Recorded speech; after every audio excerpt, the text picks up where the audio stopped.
It's time to rethink, renew, and reimagine retirement. Welcome to Retire Repurposed. This podcast is dedicated to help people transition into fulfilling and purposeful retirements.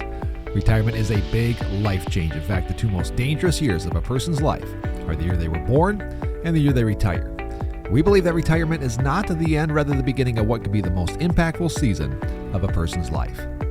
So don't retire, become repurposed. Well, I'm your host, Jared Sebest. I'm the co-founder of Retire Repurposed alongside Ben Tejas. Thank you so much for joining us today. Maybe you found us on the airwaves. Maybe you found us online. Regardless, head over to iTunes, find our podcast, and click subscribe. Better yet, leave us a quick positive rating and review. If you just take a moment and do that, we would appreciate that so much. Now, this podcast is all about retirement, but it's not about money. It's about the non-financial parts of retirement, which many times can be even more challenging than the financial. Few people can just flip the switch from working a career 30, 40 plus years, then shutting it off on Retirement Friday without methodical steps to living what we call a repurposed retirement. If you want more for your life and your retirement, then you have come to the right place. Well, on this episode, we start a brand new series on retirement happiness. Society tells us that retirement is the time when we can truly live and be happy, but does retirement make good on that promise? Furthermore, what makes people happy in the first place? In this podcast, we talk about some of our happiest times in our lives, and we break down what the Bible says about happiness, joy, contentment, and peace. Enjoy this episode. Hi, folks. Welcome back to the show here today. We are so happy that you are joining us on Retire Repurposed. We've got a brand new series that we are calling Retirement Happiness, and this is going to be the beginning of probably 5, 6, maybe 7 episodes where we're going to break down this idea of happiness in retirement. What is it? How do you get it? Should you even pursue it in the first place? We're going to cover all of those topics here over the next couple of weeks. So we are so glad that you are joining us here today. Just a reminder, we got a brand new Facebook group called Becoming Repurposed in Retirement. Join a growing community of people that refuse to accept the typical American dream retirement. Look for more tips on living repurposed, Facebook Lives, Q&As. Like I've said before, this is a great way to connect with us. Obviously, you're getting the latest and greatest content here on the show. But if you want a direct link into everything that we're putting out on the internet, the Facebook page is the best way to get it. Go to facebook.com and search Becoming Repurposed in Retirement. Also, another announcement, we are now on YouTube. So if you miss us on the airways, if you aren't into podcasting, don't follow iTunes, that's cool. You can go on YouTube and search Repurposed Retirement on there, and you're going to get all of the shows on there as well. Ben Tejas joins me on the show here today, and we just have to mention this before we get started with our new series. We just wrapped up a series on retirement habits, and if I'm just doing a quick count in my head here, it looks like about a dozen episodes breaking down retirement habits. So we have spent not just a couple of weeks, a couple of months talking about retirement habits, and I thought that was a really good series. I thought, obviously I'm biased because we put together this content, but we covered a lot of topics, gave a lot of value, and really, I think, kind of laid the foundation for how to really live in retirement in a just more than typical way. Yeah, if you remember why we started, right? Why do we start this series? It's because, and I know this personally in my own life, is when I have more time on my hands, if I don't have specific habits, right? If I don't have habits that are making me better, I tend to get worse. And that's really why we started this. We started talking about what habits should a retiree have, because guess what? You are just coming up with a whole lot more time than you've ever had in your life to potentially get worse or hopefully get better. And that's where we started. It was like, how can we help retirees who are coming into more time make the most of that time to make sure that they're becoming better, that they're utilizing that time and really living the life that we know people can and should live in retirement. Yeah, I've said this many times on the show. I think if you're new to us and our message, maybe hearing us for the first time, you may think like, oh, these guys are talking about having more purpose and having more fulfillment in retirement. Yes, they're about making sure I have a good day and feel good about myself by the end of the day. Yes, maybe they're into just having me retire or volunteer a little bit more. Yes, that may be part of it. I think really at the core, what we're trying to do is we're trying to rewrite the narrative on retirement compared to especially what the society's telling you, but also you are walking into God's fullness. So as I mentioned, if you're new to the show, maybe this is the first time you're hearing us, just go back and look at the topics that we have covered. Because again, I'm looking at them on a sheet of paper here. We covered adding value, laughter, growing, serving, having a heart of gratitude, moving, setting schedules.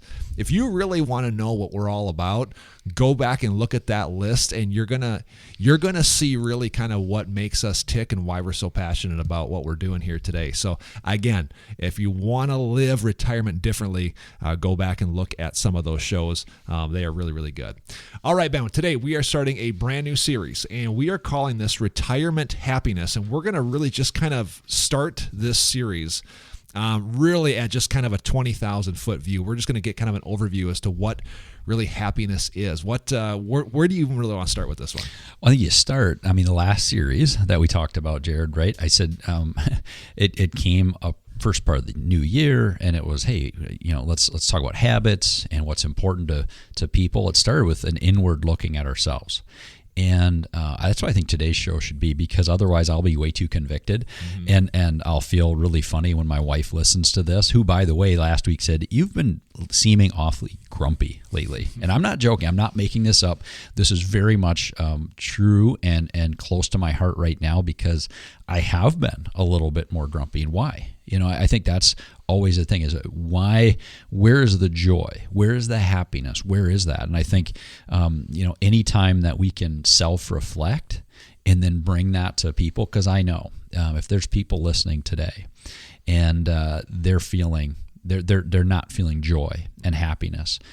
Think about the last couple of years, what Right. we've been through, and you look all over the world and you look at the world events and things that are happening. It's pretty easy to kind of start to get inward looking and start to think, oh man, look at all these bad things going on Right. around me, Right. and start to think in more of a negative aspect. How can I be happy? How can I be filled with joy? Yeah. And that's really why I think this is going to fit great as a very timely series. We're going to start off by talking about what does the Bible say about some of these words that you just mentioned. By the way, you mentioned joy, which we're going to talk about here in just a second. But I think you bring up a really good point. I've noticed I'm at my least happy season, time of day, whatever that looks like, when really I'm focused on me and all of my problems. I think that's a really, really good point. And I think it's certainly biblical that we look outward. And so I think as we go throughout the next several shows, by the way, we don't have the next several shows mapped out, just full disclosure for you folks listening. This is going to be kind of a journey that we all take together, but we really want to go on a journey of discovering, what is happiness? How do you get it? How should a retiree look at happiness? But I think right there, that's probably nugget number one, is that whenever we're focused on ourselves, that's usually the antithesis of happiness. Let's just talk about 4 words specifically and see what the Bible says about these 4 words. But this is kind of how I viewed it in my head, because I think all of these words probably get clumped together in a number of ways. But you mentioned happiness, joy, peace, and contentment. And I actually looked up some Bible verses on these particular topics. And by the way, the Bible says a lot about all of these, but let's just first start with happiness, since that's what this series is all about. I looked up Psalm 144:15. It says, happiness are the people whose God is their Lord. The good news is that God is the true source of happiness, strength, hope, and wisdom. Those who are in his favor will always have these things. Right off the bat, there's a connection between hope in the Lord and happiness. How deep does that go, Ben, in your opinion, with maybe some of the people that you've worked with over the years, where there's this element of faith when it comes into this idea of happiness? Oh, really deep. I think, in fact, even personally, I'll share with you right now, I have not been as close to God, I'm not searching out for him or digging into the word as much as I have in the past. Potentially there's my answer right off the bat, right? You look at when people are truly walking close to God, and that's not always. I mean, you can be very close to God and be, really searching for him and be in a funk, and be down. But certainly, I think it'd be hard to have lasting, true happiness without him. Right. Certainly, and I think as I deal with retirees, I've seen that. I've seen that more than one occasion. Yeah, I think happiness is one of those things that it's an emotion. That's a conversation that my wife and I have had in our small group. How much emotion comes into our lives. A lot of people say like, well, I don't want to have an emotion-based faith, where my faith kind of goes up and down. It's based on emotion. Because our emotions, by the way, are really, really bad at making decisions for our life. They're a bad rudder of our life. There needs to be something more foundational. Obviously, the Lord is a great thing to put your faith into, because he does not change. But that's something I've kind of thought about. But at the same time, too, I don't think happiness is something that we should have. I mean, God gives us emotions. We're emotional beings. The art of worship is very emotional. When you feel touched by God's presence, there's emotion there. So I don't think it's something that should be avoided or is bad if you have it. But I think it's something that we should certainly have, and it helps maybe exemplify a lot of the things in our life. Yeah, for sure. I mean, and a question coming back, the end of that verse is, those who are in God's favor will always have these things. Mm-hmm. I don't know, Jared. I so many times when I look at Scripture, I question like, does that make sense? Is that what they're trying to say there? Because I know of people that are incredibly close to God, and they are walking step for step with him, starting the day off with devotions, and they're, I'm not going to quote unquote, but they're good Christians. There really isn't a good Christian, but you know what I'm saying? They're just close to him, and they're not always happy. So I think there's more to it, certainly. But I also know that a huge part of, making sure that I personally, that I am happy and filled with wisdom and hope, certainly, is just that faith aspect. Yep. Is a huge part of it. Another word that we wanted to break down was joy, and you brought up Romans 15, right, Ben? Yeah, Romans 15:13. Count it all joy, my brothers, when you meet trials of various kinds. For you know that the testing of your faith produces steadfastness. And let steadfastness have its full effect, that you may be perfect and complete, lacking in nothing. And I just walked out of a meeting with a couple grandparents, Jared, who just came through a huge testing of their faith. It was so much fun to hear their story, right from them, where one of their new granddaughter was born, and actually, came so close to not making it. It was just this incredibly scary time for them, certainly their children. But at the end, after 40 days in the hospital, isn't that something? 40 days, which is an interesting number of days to be in the hospital. The family went home, and the baby's doing well, and through prayer and through people from here all the way down to Florida praying for this little girl, and she now has a clean bill of health, and it was a complete miracle. But it was a huge joy for them walking through that afterwards, right? And I think so many times we don't know exactly where the other side of what the end game, what actually happens until afterwards, and we're like, oh God, this is how you're working. And I know, hearing from them, it brought me joy, just seeing how God worked an absolute miracle in this baby girl. Yeah, I think the Bible talks about testimony, the importance of our testimony. And a testimony is really, how is God working in your life? That doesn't mean this is a great story, an easy story that's all fun, but I think that there is joy in watching, the Lord work in our lives. How does he work in our lives? Many times it's through trials, negative things that happen. It's even interesting just to kind of look at I'm always interested in the comparing and contrasting. The world wouldn't tell you that you find happiness in the Lord, and the world certainly wouldn't tell you that you should find it joy when you're going through trials. but that's what faith is built upon. So again, this countercultural view to like happiness, life, and retirement is such a really fascinating piece to me. Contentment, Ben, that's something that you've talked about ever since I've known you. You've talked about it in your book Repurpose. Talk about that for a second. Yeah, actually, one of my favorite verses, 1 Timothy 6:6, and then following out through 8. Now there is great gain in godliness with contentment, for we brought nothing into this world, and we can take anything out of this world. But if we have food and clothing, with these we will be content.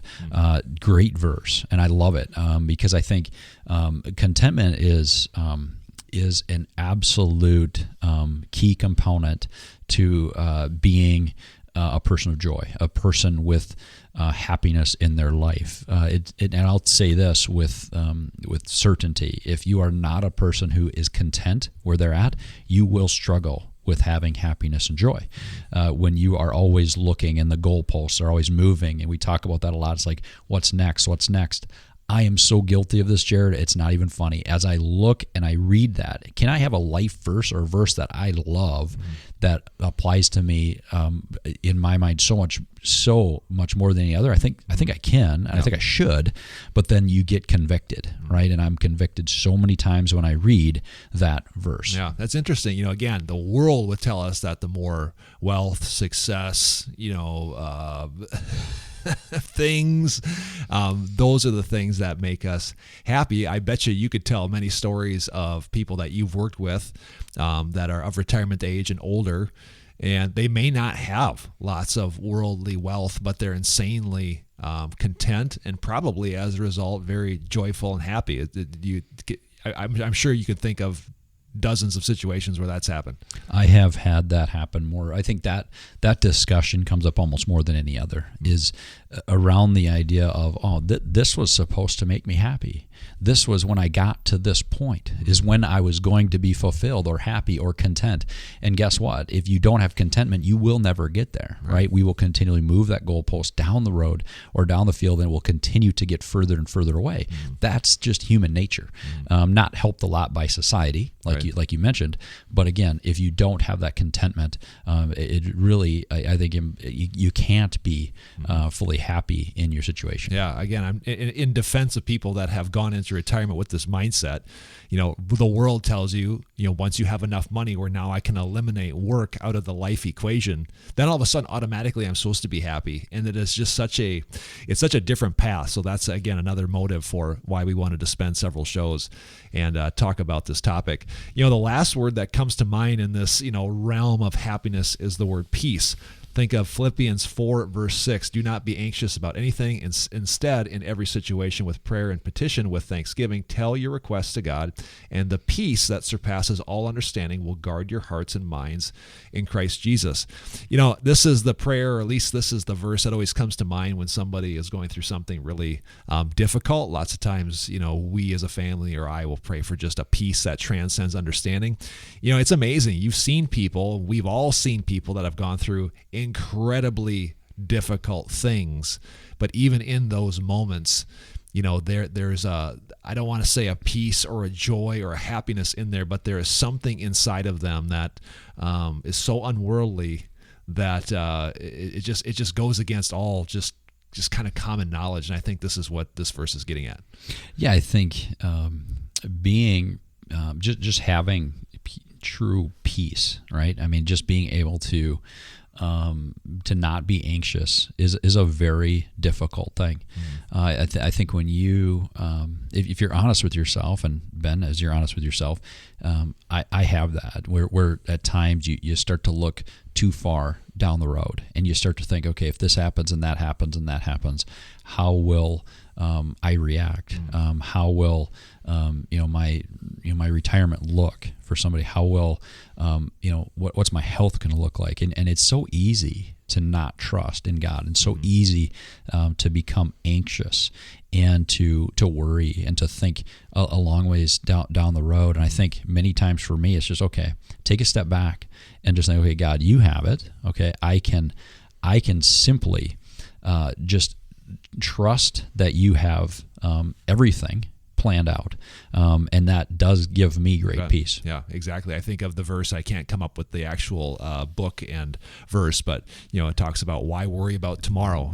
Like God takes care of the sparrows and he clothes the flowers. So why are you so worried about tomorrow, who can't even add one more day to your life? And that's a peace that, it does bring joy. It does bring hope and ultimately happiness. So again, would love to hear your thoughts. If you're a listener, how do all these words kind of tie together? Which one comes first? I'm sure there's a lot of different theories on it, but no doubt there's certainly some ties to all of these words that we just discussed. Ben, we got a couple of minutes left here. It was kind of fun as we were preparing for the show. It was like, let's talk about a time when we were the most happy, since we're talking about happiness. And you've got a story that really comes right out of the back pages of your book. Yeah, Jared, I think about, certainly the happiest days, when your wedding day or when your children are born, something like that. But I'm thinking of a specific day that was just filled with joy and fun. And it happened to me when I was halfway across the world down in Haiti. And my wife and I have supported a mission down there for years at an orphanage. And I went down and was able to spend some time with a missionary friend. And we went on quite an adventure. And we ended up getting, it was nearly after a very long rain shower, and it was wet and muddy, and we took a couple motorcycles and just cruised. And we went to this waterfall, and on the way back, actually tried to ford this river, which was like 3-4 feet deep with our motorbikes, and actually ended up, one of them broke down, and there was happened to be mine, and we had to ask one of the local villagers to give us a rope, and he pulled me back like 3 or 4 miles back to the village we were staying at. And you're thinking, well, why was I so happy? It was one of those days where we laughed and had so much fun getting stuck and trying to fix the motos and get back up and running. And we were able to spend time with local villagers. We were able to stop and have a beer where they literally set out an old couple chairs in the middle of a village, and there's a fridge on its back, and they open it up, and that's their bar. Right. And we were able to hang out and just laugh and just enjoy time together. And it was part of a mission trip where we were down there serving and doing just really, really fun work. And I think that for me, I go back to that trip, and I think happiness and fulfillment, Jared, are made possible when we completely lose ourselves and then find joy in adding value to others. So for me, that trip was, there was fun there. And that, I think, for a retiree, don't think that you shouldn't have fun, like just regular fun. Sometimes, like you started the show off, usually it's like, hey, don't think we're all about all you can do. Right. Is now become a person that just serves others. There's some of that to that trip that we took, but a huge part of it was just enjoying time with my friends and just enjoying time with the local people and just being able to laugh and just be purely full of joy. Yeah, I definitely think that there is something to that where you're just kind of lost in the moment and just with other people. And again, adding value is certainly part of the equation, but enjoying other people's company, man, there's really something to be said about that when it comes to being happy. We got about a minute left here, Ben. Give people just a little bit of a taste of some of the topics and maybe things that we're going to talk about in the weeks ahead. Well, I think you heard some of it today, right, as just a quick blueprint of what we're going to be talking about. So I think we're going to talk a lot about can career, success, and wealth make us happy? And how did they? And how do we feel some level of joy from that and happiness? We're talking about time, right? Is relaxation and more freedom of time. How big of a contributor to happiness is that? Talk certainly about relationships, right? If you're searching for happiness, you will find that outside of just yourself, right? So I think there's so many pieces to this, including, like we'll talk about next week, is it too late to just start being more happy? Can I flip a switch and be more happy? I'm excited for this show. I think, we talk so much about, the negative things going on around us. If we can focus on some of these ways to become happy and full of joy, I really think people will start to live their best retirement. Well, I sure hope you enjoyed this conversation on retirement happiness. Make sure to tune in next week as we answer the question, what is the best age? In the meantime, if you'd like a copy of Ben's book, Repurpose, The Untold Story of Retirement in America, just go to our website, retirerepurposed.com. Until next time, I'm Jared Sebesta. Remember, don't retire, become repurposed. We'll see you then. Securities offered through Avantax Investment Services. Member FINRA SIPC. Investment advisory services offered through Avantax Advisory Services. Insurance services offered through an Avantax affiliated insurance agency.